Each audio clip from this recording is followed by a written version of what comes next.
معراج کا جشن منانے والوں کے لیے بہتر طریقہ یہ ہے کہ وہ 5 وقت کی نماز پڑھنا شروع کر دے۔ ہر نماز آپ کی گواہی دے گی اس بات کی کہ واقعی آپ کو معراج سے محبت ہے۔ رسمی جشن نہ منایا جائے کہ ایک رات جاگ کر ڈھول باجے بجا لیے، گھروں کو سجا لیے، کھا لیے، کھلا دیے اور بولے معراج کا جشن ہو گیا۔ نہیں نہیں، آپ 5 وقت کی نمازوں کا اہتمام کریں، پابندی کے ساتھ اہتمام کریں۔ آپ کی نماز کا اہتمام ثبوت ہوگا اس بات کا کہ واقعی آپ کے اندر معراج کی عظمت موجود ہے، معراج کی محبت موجود ہے۔ وَقُلْ جَاءَ الْحَقُّ وَزَهَقَ الْبَاطِلُ إِنَّ الْبَاطِلَ كَانَ زَهُوقًا۔ نستعينه ونستغفره ونؤمن به ونتوكل عليه ونعوذ بالله من شرور أنفسنا من سيئات أعمالنا من يهده الله فلا مضل له ومن يضلله فلا هادي له وأشهد أن لا إله إلا الله وأشهد أن محمدا عبده ورسوله أما بعد فإن خير الحديث كتاب الله وخير الهدي هدي محمد صلى الله عليه وسلم وشر الأمور محدثاتها وكل محدثة بدعة وكل بدعة ضلالة وكل ضلالة في النار۔ أعوذ بالله من الشيطان الرجيم، بسم الله الرحمن الرحيم، قاف القرآن المجيد، بل عجبوا أن جاءهم منذر منهم فقال الكافرون هذا شيء عجيب أإذا متنا وكنا ترابا ذلك رجع بعيد قد علمنا ما تنقص الأرض منهم وعندنا كتاب حفيظ بل كذبوا بالحق لما جاءهم فهم في أمر مريج أفلم ينظروا إلى السماء فوقهم كيف بنيناها وزيناها وما لها من فروج والأرض مددناها وألقينا فيها رواسي وأنبتنا فيها من كل زوج بهيج تبصرة وذكرى لكل عبد منيب۔ قال الله تعالى في كلامه المجيد، أعوذ بالله من الشيطان الرجيم، بسم الله الرحمن الرحيم، سبحان الذي أسرى بعبده ليلا من المسجد الحرام إلى المسجد الأقصى۔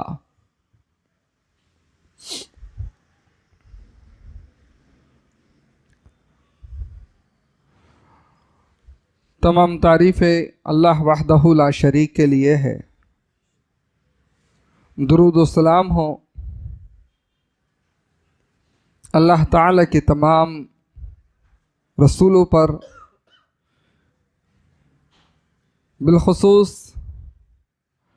تمام نبیوں کے سردار محمد الرسول اللہ صلی اللہ علیہ وسلم پر۔ اللہم صلی علی محمد وعلی آل محمد كما صليت على إبراهيم وعلى آل إبراهيم إنك حميد مجيد، اللهم بارك على محمد وعلى آل محمد كما باركت على إبراهيم وعلى آل إبراهيم إنك حميد مجيد۔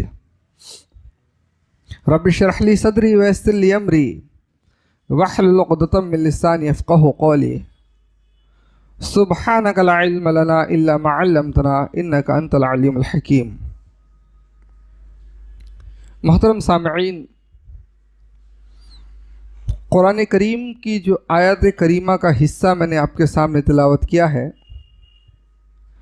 اس میں اللہ رب العالمین نے محمد رسول اللہ صلی اللہ علیہ وسلم کی اسراء و معراج کا تذکرہ فرمایا ہے۔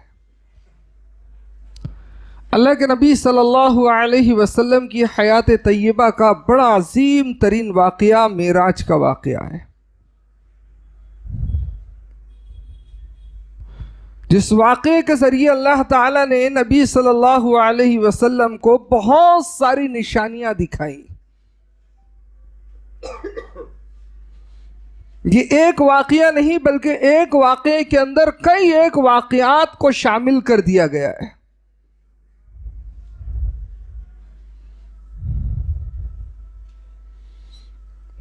معراج کے تعلق سے جب ہم بات کریں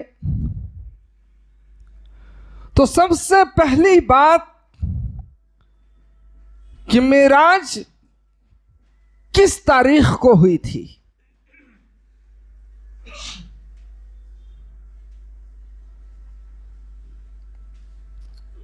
اس سوال کا جواب یہ ہے کہ محدثین مورخین کے درمیان معراج کی تاریخ میں بہت اختلاف ہے.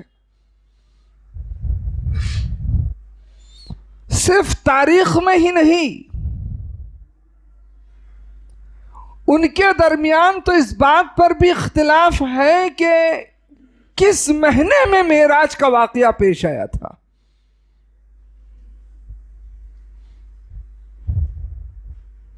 اور ان کے درمیان اس چیز کا اختلاف ہونا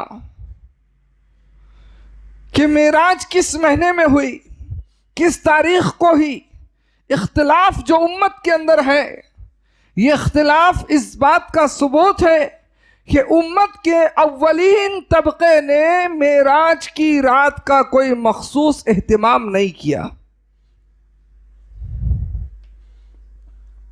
اگر ان کی یہاں ایسا ہوتا کہ سال کے سال معراج کی رات کا کوئی مخصوص اہتمام کرتے، اس رات کو کوئی مخصوص عبادتیں کرتے، کچھ قرآن کی تلاوت کرتے، اس رات کو جاگتے یا کوئی مخصوص نمازیں پڑھتے، ہر سال کے سال اگر وہ لوگ اس کام کو انجام دیتے تو کبھی اس کی تاریخ میں اختلاف نہیں ہوتا. سالہ سال کر رہے، اختلاف کی نوبت کہاں آتی؟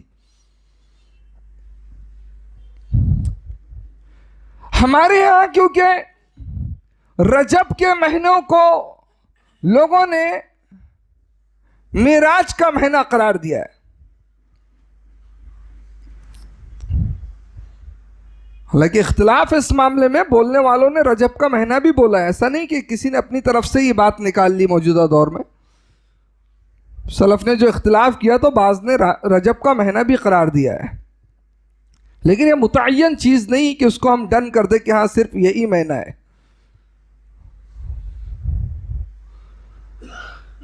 اللہ کے رسول صلی اللہ علیہ وسلم کی معراج کا ذکر جب اللہ تعالی نے قرآن میں کیا تو اللہ نے فرمایا سبحان الذی اسری بعبدہ لیلا من المسجد الحرام الی المسجد الاقصی.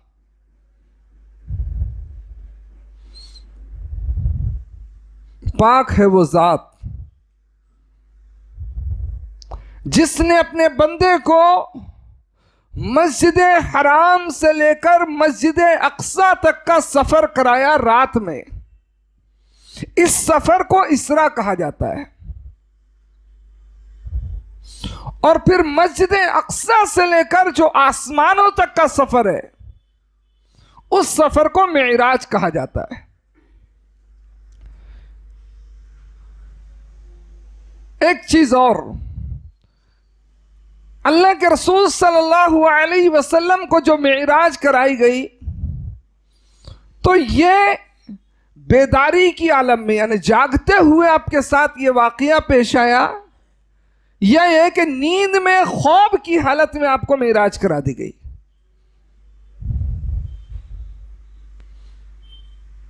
اصل حقیقت یہ ہے کہ نبی کریم صلی اللہ علیہ وسلم کو جاگتے ہوئے، جبکہ آپ جاگ رہے تھے، آپ کے جسم اور روح کے ساتھ آپ کو معراج کرائی گئی. جیسا کچھ لوگوں نے اس امت میں ایسا سوچا یا کچھ ایسی فکریں پیدا ہوئی لوگوں کے اندر کہ یہ خواب کا واقعہ ہے. نہیں، خواب نہیں تھا. یہ معراج کا واقعہ خواب نہیں تھا. معراج کا واقعہ جسم اور روح کے ساتھ حقیقتاً آپ کی ذات کو آسمان میں لے جایا گیا تھا.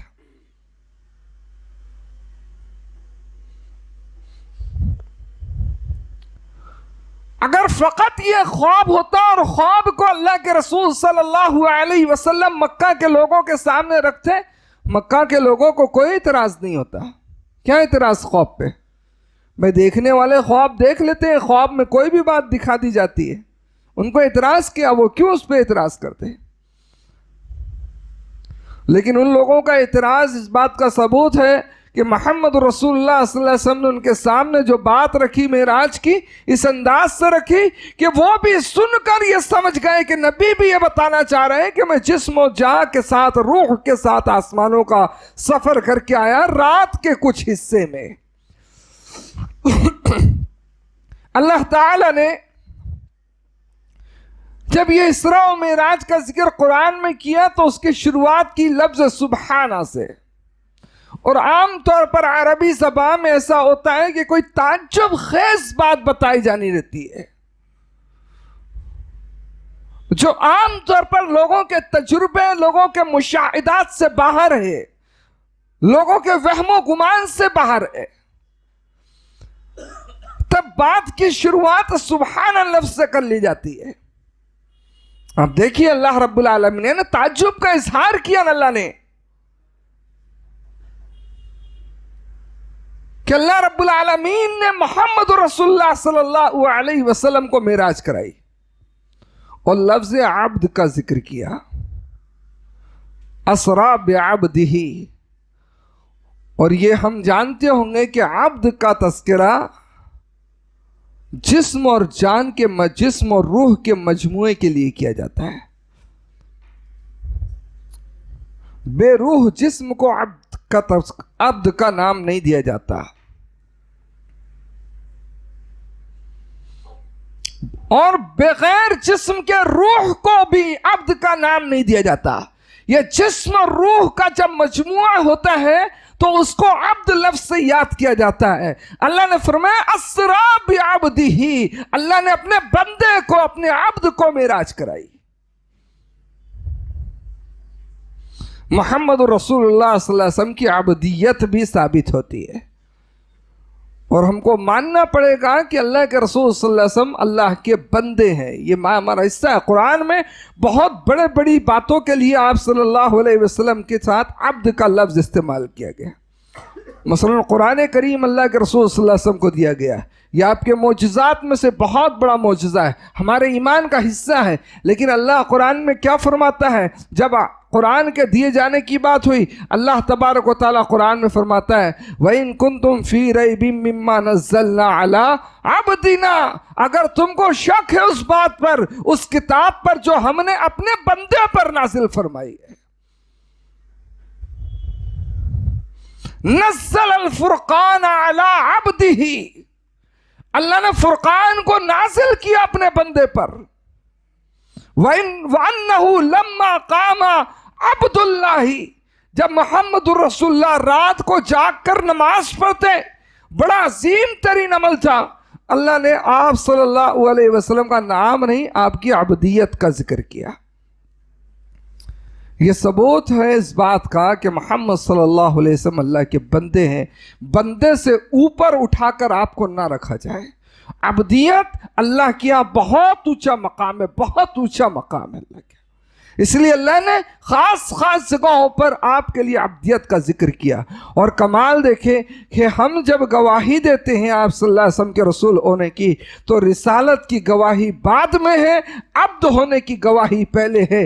ہم پڑھتے ہیں اشہد ان لا الہ الا اللہ واشہد ان محمدن عبدہ ورسولہ، رسالت سے پہلے اس چیز کا اقرار ہے، اس بات کی گواہی ہے کہ مانو کہ محمد صلی اللہ علیہ وسلم اللہ کے بندے ہیں۔ تو وہ حضرات جو آپ صلی اللہ علیہ وسلم کو عبدیت کے درجے سے اوپر رکھنے کی کوشش کرتے ہیں، ان کو اللہ سے ڈرنا چاہیے۔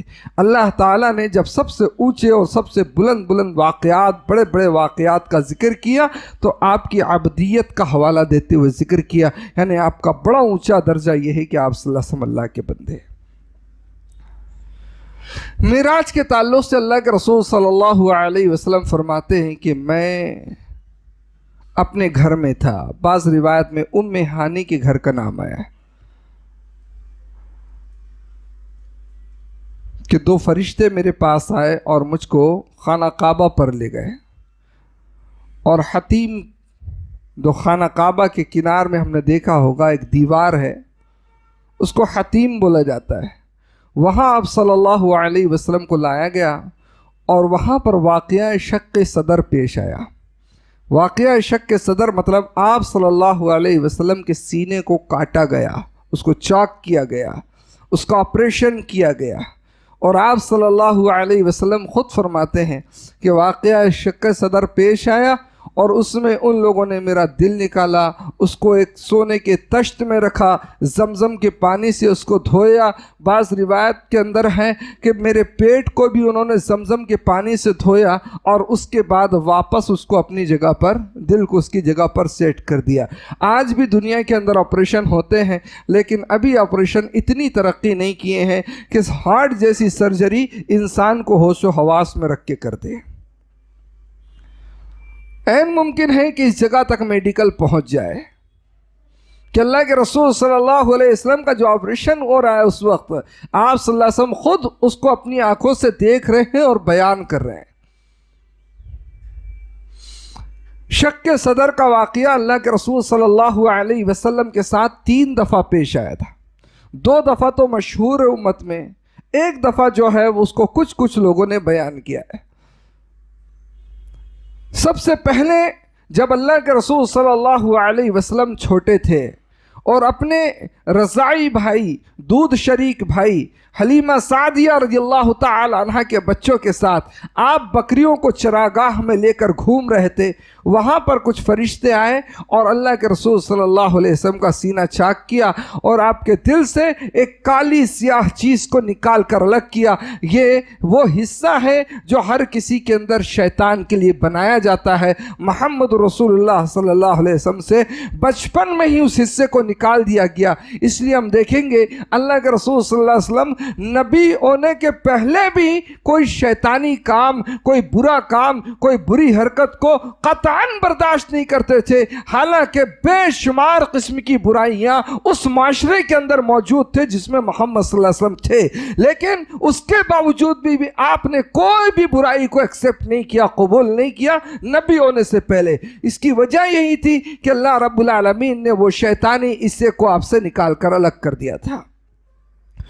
دوسری دفعہ واقعہ شق صدر پیش آیا جب محمد رسول اللہ صلی اللہ علیہ وسلم کو نبوت دی گئی۔ اس کا ذکر حافظ ابن حجر رحمۃ اللہ علیہ نے فتح الباری کے اندر کیا ہے کہ اللہ کے رسول صلی اللہ علیہ وسلم کو جب نبوت عطا کی گئی تب بھی آپ کے سینے کو چاک کیا گیا اور اس کو اس لائق بنایا گیا کہ وہ نبوت کے بوجھ کو برداشت کر سکے، نبوت کی ذمہ داریوں کو سنبھال سکے۔ اور تیسری دفعہ واقعہ شق صدر معراج کی رات کو پیش آیا۔ اللہ کے رسول صلی اللہ علیہ وسلم کو اس قابل بنایا گیا کہ آپ صلی اللہ علیہ وسلم اس تیز رفتاری سے جو سفر اب ہونے والا ہے اور جس ماحول میں اب آپ پہنچنے والے ہیں وہاں کے ماحول کو برداشت کرنے والے اور اس ماحول میں رہنے والے بن جائے۔ ہمارے یہاں بھی ہوتا ہے نا، کسی کو اوپر کسی خلا میں یا کسی سیارے میں پہنچایا جاتا ہے تو اس کے جسم میں بہت ساری تبدیلیاں لائی جاتی ہیں کہ وہ وہاں کے ماحول کو برداشت کر سکے، وہاں رہ سکے۔ محمد رسول اللہ صلی اللہ علیہ وسلم کو معراج کی رات سینہ چاک کر کے اس طرح کا بنایا گیا۔ اللہ کے رسول صلی اللہ علیہ وسلم کہتے ہیں جب سینہ میرا جمع دیا گیا، سل دیا گیا، میں اٹھا، آپ صلی اللہ علیہ وسلم فرماتے ہیں کہ جبرائیل علیہ السلام اپنے ساتھ ایک جانور لے کر آئے تھے۔ جانور، اس جانور کی کیفیت آپ صلی اللہ علیہ وسلم نے بتلائی کہ وہ سفید تھا، بہت چمکدار تھا، بہت خوبصورت تھا، گھوڑے سے چھوٹا تھا اور گدھے سے کچھ بڑا تھا جانور۔ آپ نے یہ بھی نہیں کہا کہ گھوڑا لایا گیا، آپ نہیں جانتے کہ وہ کون سا جانور، ایک نیا جانور دکھا آپ کو، لیکن آپ نے سائز بتایا کہ سائز ایسا تھا کہ گھوڑے سے چھوٹا ہو، گدھے سے بڑا۔ یعنی گھوڑا لفظ بھی کنفرم نہیں ہوا پہ کہ گھوڑا ہی تھا، جیسا ہمارے ہاں گھوڑا بناتے ہیں نا، یہ کنفرم نہیں ہے۔ آپ نے کہا جانور تھا، گھوڑے سے چھوٹا، گدھے سے بڑا، لیکن تھا بہت خوبصورت۔ آپ صلی اللہ علیہ وسلم اس کی رفتار ذکر کیے کہ جب ہم اس میں بیٹھے تو اس تیز رفتاری کے ساتھ وہ سفر کرتا تھا کہ جس جگہ پر ہم لوگوں کی نظر ختم ہوتی تھی، یعنی جتنی دور تک ہم دیکھ پاتے ہیں نا اتنی دور وہ اپنا ایک قدم رکھتا تھا، اتنی تیز رفتاری کے ساتھ وہ سفر کرتا تھا۔ اللہ کے رسول صلی اللہ علیہ وسلم کہتے ہیں جب میں اس جانور کے پاس لایا گیا اور اس میں سوار ہونا چاہا تو وہ کودنے لگا، وہ بے چین ہونے لگا، اب تک اس میں کوئی سوار نہیں ہوا تھا،